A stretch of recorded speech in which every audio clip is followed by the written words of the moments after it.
Welcome to Business Success Tips, where you can make more money in less time and have more fun. I'm Paul Sanneman, your host, the founder of Contractor Staffing Source, where we help contractors build great teams. Very special guest today. This is Sean Daly from Lead Eagle. I hate to say it, we've known each other for 24 years. That's scary, dude. That's a long That time. is scary. It's a It's long scary. time. And Yeah. the good news, we did one company together. We actually made some money on it. That was good. We had the first, what was it Yeah. called? What was the first company we Real did? real-time Real-time publishers. publishers. That was a good idea. I remember I was your Yeah. coach and I said, hey, dude, you need to, not good use of your time doing, hourly consulting, right? Yeah. And you said you're like a rock star that owns a bakery and you keep talking to me about making more donuts. And why are we not talking about why you're not on tour? Right. Because I had all the book and the speaking stuff. And I was like, oh, yeah, you're right. And so Right. an So idea was born in he was a that moment in coaching that client coffee for me. shop. And then we've done well. We've made at least $1 million or so, whatever it's been. So it's all been good. Yeah. So Sean has a new venture. I'm always excited about his new ventures. This is Lead Eagle, and he always comes with really cool ideas. He's Mr. Leader guy in technology. So, and why should you introduce yourself, tell him about yourself, and tell him what Lead Eagle is? Yeah, thank you. I appreciate you having me on the show. I remember this show name very well from back when That's right, for many years we ago. were, I think we were, we had 10,000 followers, right? Something like that. Many years. we I think were we had at one 10,000. point we were the number 4 business podcast or number 2 business podcast on Apple iTunes in that year. That was That, amazing. Boy, those are the old yeah, days, right? yeah, We yeah. did podcasts before But podcasts were even popular, right? I think we're that's one of the right. 100 podcasts ever done in the history of podcasts. I mean, Yes, yes, that goes it's way true. back. That's 24 years ago when people didn't know Yeah, what podcasts were. yeah, that's So we're true. still alive. That's all good. Above ground, Still can't keep, complain. still So your doing it. latest venture, Sean, is what? So it's Lead Eagle, and Lead Eagle is a data company. It's also a marketing company because I'm always doing marketing things. I haven't cured myself of that marketing addiction yet, so I still dig it. So Lead Eagle, Paul, was born based on you. I think you know that in between Real Time Publishers, which is the one you and I came up with, and I did then for the next 6 years or so.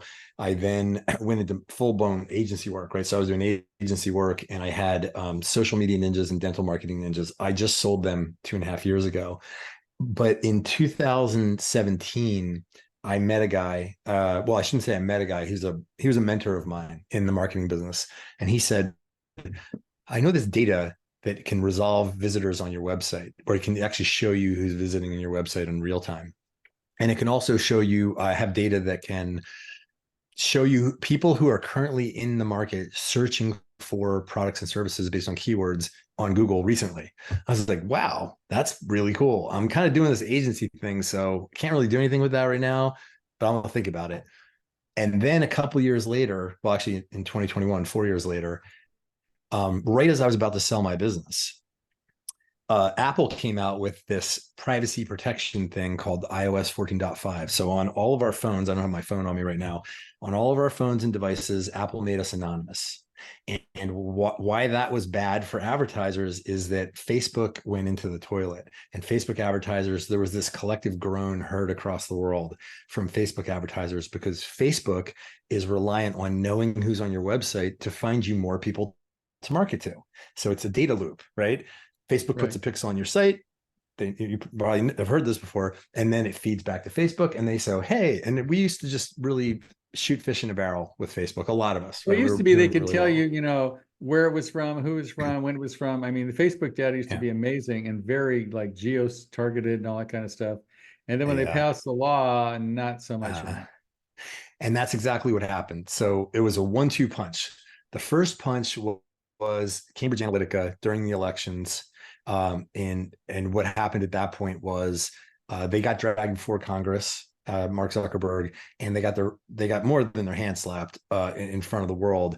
And so they had to become privacy defenders at that point. So they took away a lot of the targeting data. So that was the first thing, is we lost all this cool stuff. Like we used to be able to target, I don't know if you remember this, we could target on income, and we could target on net worth, and we could target on like You could crazy say, data. how many people in New York City in this zip code drive Teslas, make over $300,000 a year, and have 2 kids? We're good, It was right? nice. It was nice, and it worked pretty well. And a lot of people were making a lot of money on Facebook, and it was the heyday. And then that happened. And so then they took away the targeting data.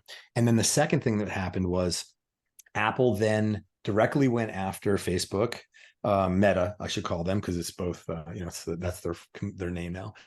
So they went after Meta, and what they did is they said, we're going to be your privacy champions, and we're going to make you all anonymous on your Apple devices. And in my opinion, in my humble opinion, that was way less to do with privacy protection and championing as it was directly attacking an advertising competitor, because they've also since done that to Google in a different thing. That's a different story. So anyway, regardless of where you fall in that assessment, that's what happened. And I was running 25 Facebook campaigns at the time that went down. And let me tell you, it was brutal. And anybody out there who is, whether you're an e-com store or you were running any kind of Facebook campaign, agency or directly, yeah, it was really bad. So but luckily I was selling my business at that time, so I didn't have to deal with it. I remember that conversation I had with my friend Rex. So I went back and I said, hey, does that data still work? And he said, heck yeah. And he goes, and as you probably know, Sean, now it's super relevant in the age of post iOS 14.5. And I said, yeah, that's why I was thinking about it. So I immediately started a data company within a couple months to have this data. And essentially what we do is we drop a little pixel on your website, which is a piece of code. It's one line of code. What's the difference between a pixel and a cookie, or is it the same thing? I mean, essentially a pixel is it's like an invisible pixel on the website, but really what it is, let's forget about pixel. What it really is a line of JavaScript that's running on your site that is in the back. It's resolving who it's attempting to match with fingerprinting who's on your site.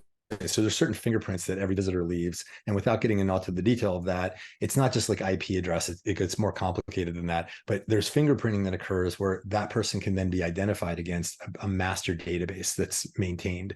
And where there's a match, and by the way, there's a match. How do you find a fingerprint? If you visit a site, what's the fingerprint? What does that look like? So the fingerprint, if you want to know that, is usually cookies are going away. That by the way, it used to be cookies, right? So cookies are going away because that's Apple attacking Google now. So, yeah, or excuse me, that's on your Google, site. You have to put that's the Google cookie thing, right? You accept these cookies, right? You obviously click. Yeah. So let me just clarify my earlier statement. So cookies are going away because of privacy pressure against Google. Google's been threatening to remove cookies for several years. So cookies are getting attacked, and allegedly for the fourth year in a row going away. We'll see what happens. And then you have the iOS 14.5 thing. So essentially what's happening at this point, you've got something called a mobile advertising ID. It's a MAID, M-A-I-D. And what that is it's a unique code assigned to every device. There's a fingerprint. Now, what's really cool about this fingerprint is that it's device specific. And the reason that's important is in a house or a corporate firewall or whatever have you, like a Wi-Fi hotspot, everybody looks the same because we're all sharing the same IP address. So IP-based technology isn't good because you can't distinguish in a corporation of 10,000 people. Everybody kind of looks like the same person. So you can't figure out these individual people. With mobile advertising IDs, those leak through down to the device level. So my iPhone is different than my iPad, is different than my computer. So in other words, we can track it to that level. So bringing that back to the technology. Now, how do you get permission from the person to get that MAD or mobile ID? Whatever? Okay, that's a really good question. And that's a question people always ask me, because the first question is, what is this? And the second question is that not illegal? And I promise you, Paul, this is like one of those things where I love this comparison. My friend said this to me. He goes, this is like your mom's 2006 Lexus getting GPS technology, but they had it in the Gulf War in 91.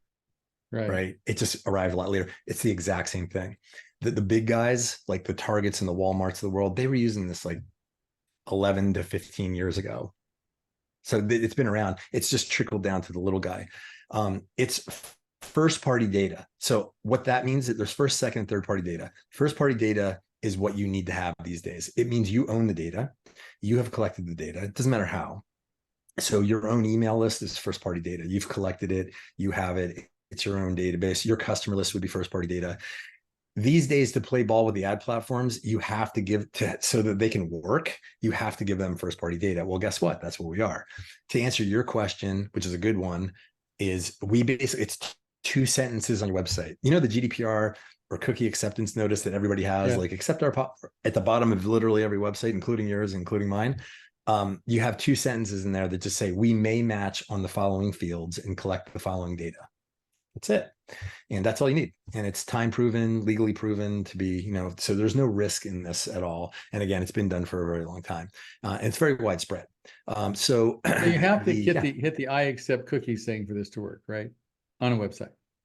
No, it's not that you just need to disclose that you're doing it. It's not that that's required to make it work. Now, I'm not telling anybody what to do. I mean, you have to make your own determination, but essentially you have to disclaim the collection in whatever way your legal department has determined you need to do. So I'm not giving legal advice. I'm not a lawyer, but in whatever way, but it's no different than every other notice on a website, privacy notices, terms and conditions, whatever it is. So it's the same thing. You just have to disclose it. That's It's basically it. So there's nothing new or special or different or weird about it. And it's literally two sentences. And we give those two sentences as we also have to make the same disclosure. You have to have your lawyer review it, but that's just because, we have to cover our butts. So in like our terms of agreement, people click that and it's like, 2 pages, nobody ever reads, but it's in there someplace. Yeah. Right? Yeah. It's just legal T crossing and I dotting. Okay. And again, there's nothing different or more egregious about this than any other pixeling technology that's ever been around, from Facebooks to anybody else. Like, this is being done left and right. There's nothing new or special, except it's capable of doing what a lot of those other ones can't do. Okay. But as far as the whole, we're identifying visitors thing, that's been around forever. Just to set your mind at ease about that. Now, this is where the cool stuff happens. So just picture, if you will, your customer relationship manager database, your CRM, or a Google Sheet, just populating with these visitors in real time. And now you take this data and you pump it back into Facebook, and you pump it back. Oh, by the way, this data is uploadable to every single ad platform: LinkedIn, Pinterest, Facebook, Google, all of them. Okay. And we basically, when we combine it with another pixel, we use two. When we combine it with another pixel, we can get the resolution rate up to 90%. Wow. In many cases, 70 to 90. And we get all that PII, all that stuff we were talking about earlier, Paul, like the good old days, financial information. By the way, home ownership, how many kids are in the house? I could show it to you if we can screen share. I could show you an example of the pixel. It's crazy. But anyway, so what we can do is take all that data, pump it back into Facebook, and then they can match on it. So why is that good? Well, Facebook can now create lookalike audiences. Oh, here's all the people visiting my website. Well, guess what? Facebook knows a lot more than they can let on. It's not that Facebook doesn't have the data. It's that they don't have anything to match on to use it. Now I'm going to sort of, and we give that to them. It's a little scary because I know, I haven't practiced it, but I've read it. I know, see enough internet stuff. It's probably true. Mm-hmm. So if you're talking on your phone about getting married, like, and you have Siri on or whatever, Alexa, all of a sudden you start getting ads about wedding rings. I don't know how the hell they do that, but it's the same kind of thing, right? They figure out who it is, who's listening, and get back to you about this guy is going to get married. So it's sort of at that level of data, right? I mean, it's what the big guys are using, but the little guys don't have access to, I'm assuming. That's right. And I don't know, all of those companies protest that doesn't exist and that's not true and everything, but I think we all know we've had a weird experience with it. So I'll leave it up to individuals to make that determination. I definitely have had that experience, but yeah, I feel like that's different in the sense of like, that's not opted in listening. And in our case, they have opted in. Right. So they're going to your website, so they've opted in. It's not like they're listening on your phone, your Siri or something, right? Or your Alexa. And what they've opted into is no different than, again, what anybody else has been doing. This isn't, again, new, this type of disclosure or this type of identification. It just became way more important because it used to just be by default, by the way. Like 2.5 years ago, nobody was thinking about this and you were getting resolved. The only reason we have to disclose it is because the technology from Apple made it go away. See? Right. So you were already getting identified. It's not new. It just stopped. So that's all that's changed. So we just have to make sure. So that's why too much attention gets drawn to this, because it's not new. It's not special. It's, been happening. It's just sort of like you can stay in the good old days and we're not, like it used to be. And you're not hindered by all the rules that have showed up that make it harder. Exactly. And we get email addresses and we get what's called hashed email addresses, which every ad platform can match on, which is basically encrypted emails.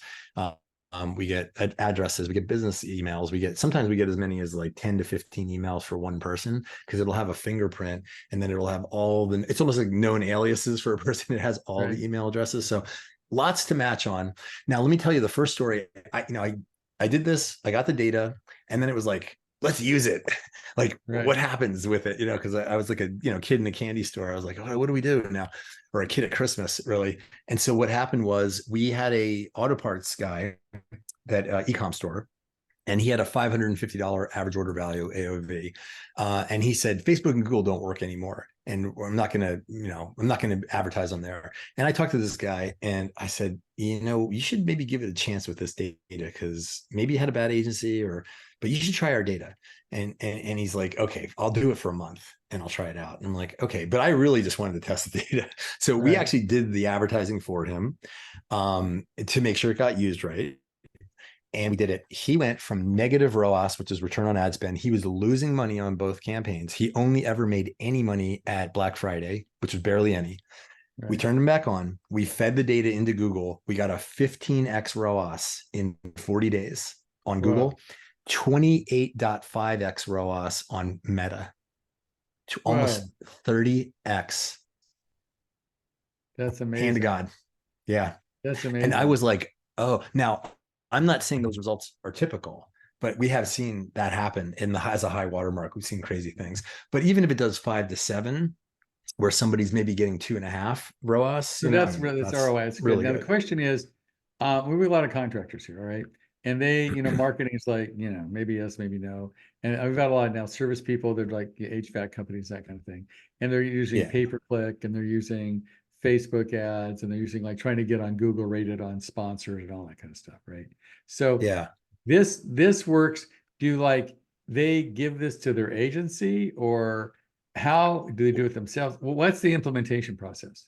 Definitely. So there's so many choices, Paul. There's number one is actionable. If you have high lifetime customer values and high average transaction values, it makes sense just to have your salespeople looking at this data just to see, hey, this person from this company is visiting our website. That's good to know, because if I sell them, it's a $100,000 contract or whatever it is, right? That's good to know. There's also direct mail. We have their address. So you can plug this into direct mail platforms. For every person that goes to the website, you could send them out a direct mail piece. Cool. Cool. Like I was looking at one of our affiliates. It's called, what is it? Dope Marketing.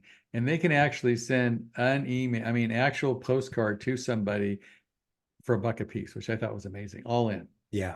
And you can do as little as you want. So to me, that'd be great, because everybody's your website, they get a postcard. If they aren't weirded out, they go, this is amazing, right? How did you do that? It's funny. We actually have I can't name them right now because we're under NDA, but we have a company coming on board that does 30 million direct mail postcards a month. Well, various direct mail, including a lot of postcards. And so they're very interested for their customers, because it obviously makes a lot of sense. So we're hoping to ink that deal soon. Yeah. So those are examples. I already mentioned the ad platforms to improve the return on spend and lower the costs, and back to the good old days. Is this something that you do yourself? You tell your agency about? Because we have contracts. These are all contractors between 1 and 20. That's our audience. So how can they use that to improve their lead gen? Do they give it? I said, do they give it to they do it themselves? Give it to their marketing agency? How are we going to make that happen? Yeah. So we actually work with a number of builders right now. And one of them we've been working with since the beginning, because he's like an old client of mine. And he uses it just for actionable intelligence for his sales team. The other one that I'm thinking of, they do cold calling on it and cold email. They're pretty aggressive. They're in upstate New York. And so they're doing kind of all of the above. Actionable and sales intelligence, and also acting on it. So it's really up to you. You can do with it whatever you want. So I know the obvious question, and what does this cost? Yeah. So it kind of depends whether you get one or both. There's a discount. So the base retail pricing for each data stream is going to start at $697 a month. So it's not that expensive. So $697 Pixel, $697 for the in-market data. But if you get both together, you basically save $200. So it's $11.97. And that once that's unlimited data. That it isn't done by how much data you use. It's just once you got it on, you can use all the data that's available. In the in-market list, yes. In the Pixel, it would only get capped if you were at a very high usage level. Like you'd have to be, so for your average small business, even a large small business, you'll be fine. You'll be covered at tier 1. But we have tiered pricing breaks for people Right. that have But crazy these traffic. guys that you are know, only doing, maybe 10,000 a month or 5,000 a month, it's like not. they're fine. They're absolutely fine. Yeah. You're fine up to 20,000 visitors at tier 1. So, Okay. yeah. So I'm sure very few people listening have more than 20,000 visitors to their website. So And if you if do, you're that's a good using, problem. That's a good so problem to have, if right? you're using your website as a marketing tool and you're driving traffic to your website, right? Whether using Facebook or using, whatever, Google, there's a lot of ways to get it there. But anyhow, you're driving stuff to your website. What this does is make the people that come to your website much more saleable, for lack of a term, because you can That's right. find them, you can follow up, you can call them, who visits your website, what they were, what they looked at, and how they did it, and who they are. So if you want to follow up marketing and whether it's emails or direct mail, whatever, then you can do that. Now they're just gone, right? Yeah, because 92% of them statistically on average are completely anonymous, and webmasters and business owners never know. And we've spent a lot of time and money driving that traffic to our sites, developing our brand, running ad campaigns, and then they get to our site and we can't touch them. And now all of a sudden this unlocks value. So this makes your other investments make more sense because now you're getting more information. So basically you're you're paying so much a lead, but if they don't fill out the lead sheet or they don't call you, which probably 95% of the people don't, they're gone. In this case, if they visited your site, and even if they didn't fill out your lead sheet or didn't call you, you can get back to them and say, I'm glad you're interested, either email or direct mail. You can keep drip marketing and whatever, because they visited your website and they were interested, right? That's right. And furthermore, we also resolve what pages they visited on the website. You can see the path they went through on your website. They started the homepage, they went to services, they went to this, then they went to the contact page. You can see all of that in their pixel fingerprint trail. And it'll tell you who they are, what their address is, what their demographics are. And you can say, wow, it looks like all the people that are asking for roofing jobs live in this area, right? All kinds of neighborhood, interesting. that kind of stuff, right? Yeah. But I love that you just said that, Paul. You can pump this back through AI to have it discern things for you too. So you can take this data and do all kinds of things. Yeah. But you got to have it, right? So your marketing is only as good as your information, right? That's right. That's so right. With that, this is like, quadruples, or certainly exponentially multiplies the amount of information you've got to market to, because all the people that go to your website, 95% of them are history, where now when they visit your website, enough about them, you can keep marketing to them. But you said also we can find out like keyword stuff. How does that work? So we have the in-market data, which is people who have been recently searching for your products or services, like home builder, whatever it is, right? Roofing contractor. Okay. So we have two ways of doing it. We have what's called pre-built markets. They're pre-built, basically pre-built audiences. Those are where it's collected based on a particular interest that's predefined, and that's anything from interest-based to in-market for various things, from anything from a dentist to a contractor to whatever, buying a car, whatever it is they're in the market for. And then we can also do custom lists. So we can do a custom list where you just give me your dream keywords. Right. So I can say I'm looking for a contractor who's looking for recruiting for a project manager in Ohio. I'm just being sort of facetious here, right? Yeah, and that's super, super long tail. So you're not going to get a lot of hits on that because very few people will ever type that. But essentially, the spirit of what you're saying is correct in that we figure out. But I can say I'm looking for contractors between $1 million and $20 million that are looking for employees. Yes, absolutely. So that would probably be a pre-built audience, but we can also do it custom as well. We can do both. And I usually, when somebody buys an in-market list for an audience, I give them both. I give them, here's the pre-built if it exists, and also let me do a custom one for you. And I'll give them they're basically buying an email list from you, right? In that case. Yeah, but it's an email list of people that are actually in the market for what you do, as opposed to email lists are ice cold, right? It's like these people, it might not even be the right in pretty much real time, right? Like these people looked in the last 30 days. Right. And we can go up to 90 days back. I can go anywhere from a day or two to. So if you use AI to hook up your email program with people that are searching, you can say, okay, everybody that's looking for a recruiting company, it's a contractor. In the last 30 days, I'm going to email them, or I'm going to somehow, let them know I exist in some way, right?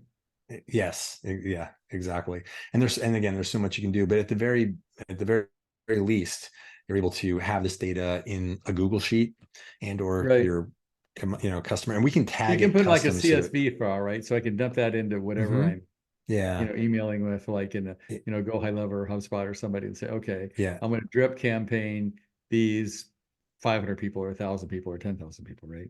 that's right. The in-market lists actually come in CSV format. Okay. Coincidentally, what you said, but you can also do other things with it. But yeah, so it's not very complicated. It's really just an awesome database of people that are either visiting your site in real time or have recently been searching on the internet, which is, if you think about it, that's very complimentary because some people already know about you, but you want to know about them because they're invisible. The other people are out looking at your competitors and you don't know about them. You can get in front of them too. So Right. the first one is how you make more of your existing audience you already got. The second one is how you grow your business. So Cool. that's why I think it's really complimentary.